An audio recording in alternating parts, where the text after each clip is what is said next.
Hai Bunda, sudah tahu belum? Hiperemesis gravidarum itu berbahaya loh Bunda untuk ibu hamil. Angka kejadian hiperemesis gravidarum di Indonesia tahun 2020 mencapai 14,8%.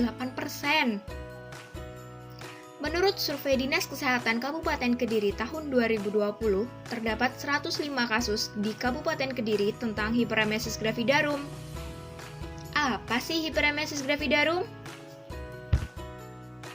Hiperemesis gravidarum adalah mual dan muntah hebat lebih dari 10 kali sehari dalam masa kehamilan, menyebabkan tubuh kekurangan cairan, penurunan berat badan, atau gangguan elektrolit.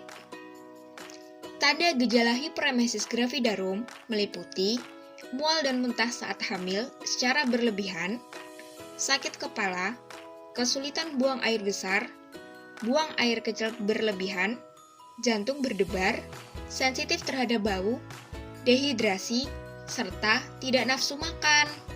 Penyebab hiperemesis gravidarum.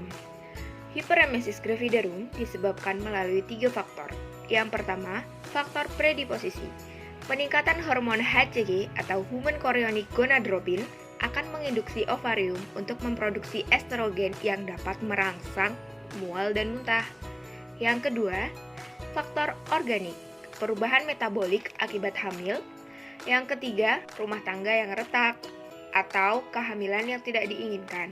Komplikasi hiperemesis gravidarum. Komplikasi hiperemesis gravidarum meliputi 1. Dehidrasi dengan tanda-tanda kuning atau ikterik, nadi cepat, suhu tinggi, oliguria, dan turgor kulit buruk. 2. Gangguan lain seperti sukar tidur, lemas, delirium, dan akhirnya dapat terjadi koma dan kematian. Hiperemesis gravidarum dibagi menjadi 3 tingkatan. Tingkatan pertama memiliki tanda-tanda sebagai berikut. 1. Muntah terus-menerus. 2. Perut nyeri karena asam lambung meningkat. 3. Nadi meningkat dan tekanan darah menurun. 4. Frekuensi nadi 100 kali per menit. 5. Tampak lemah dan lemas. Tingkat kedua memiliki ciri-ciri 1. Turgor kulit turun. 2. Lidah kering dan kotor. 3. Mata tampak cekung dan sedikit kuning. 4. Frekuensi nadi semakin cepat, lebih dari 100 kali per menit. 5. Nadi kecil karena volume darah turun. 6. Suhu tubuh meningkat. 7. Tekanan darah menurun. Tingkat ketiga ditandai dengan 1. Keadaan umum lebih parah. 2. Muntah berhenti. 3. Sindrom Mallory-Weiss atau kondisi di mana terdapat robekan pada selaput lendir yang menyebabkan perdarahan. 4. Kesadaran makin menurun hingga koma. 5. Nadi kecil, tekanan darah menurun, dan suhu meningkat.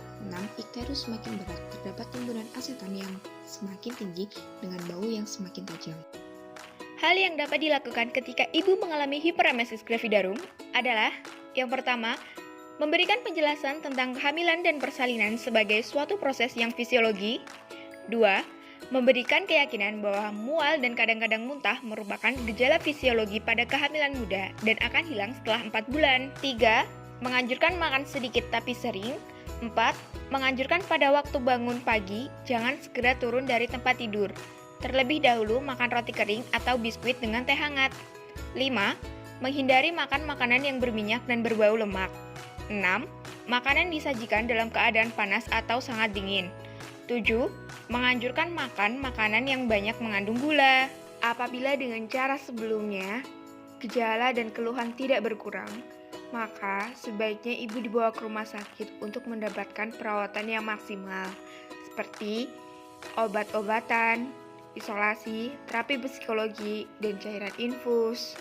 Pemeriksaan penunjang pada ibu dengan hiperemesis gravidarum. Yang pertama, pemeriksaan USG untuk mengkaji usia janin dan adanya kehamilan kembar. Yang kedua, pemeriksaan urinalisis untuk mendeteksi bakteri. Yang ketiga, pemeriksaan fungsi hepar. Yang keempat, pemeriksaan kadar hemoglobin dan hematokrit. 5.